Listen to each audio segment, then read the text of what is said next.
शदीद महंगाई के जरिए।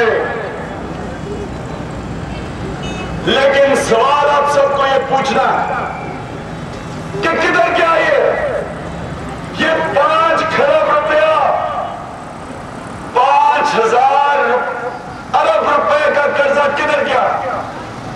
क्या कोई डैमें बनी, कोई बिजली घर बने, कोई स्कूल बने, यूनिवर्सिटी बने?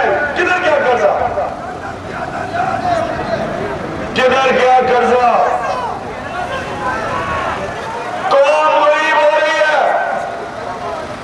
और हमारे हुक्मरान अमीर हो रहे हैं। जो अमीर हो रहा है कर्जा उसके पास गया, आपके पास नहीं गया।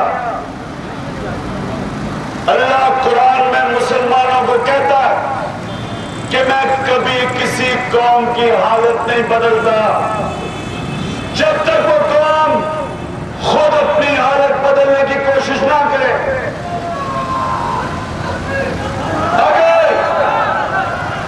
अगर हमने इंसान बन के रहना और भेड़ बकरियां बन के नहीं रहना, तो आप सबको फैसला करना पड़ेगा अपने हकूक की जंग लड़ने के लिए।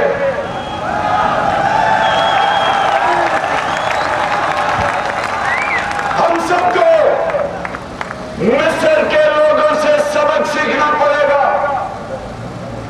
और मिस्र के नौजवानों ने सड़कों पर निकल के, ये जरदारी तो एक बहुत छोटा सा आदमी,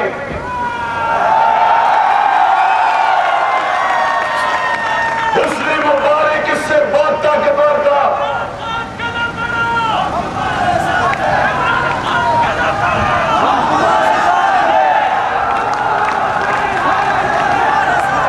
इमरान खान तो कदम बढ़ाएगा। क्या आप तैयार हैं?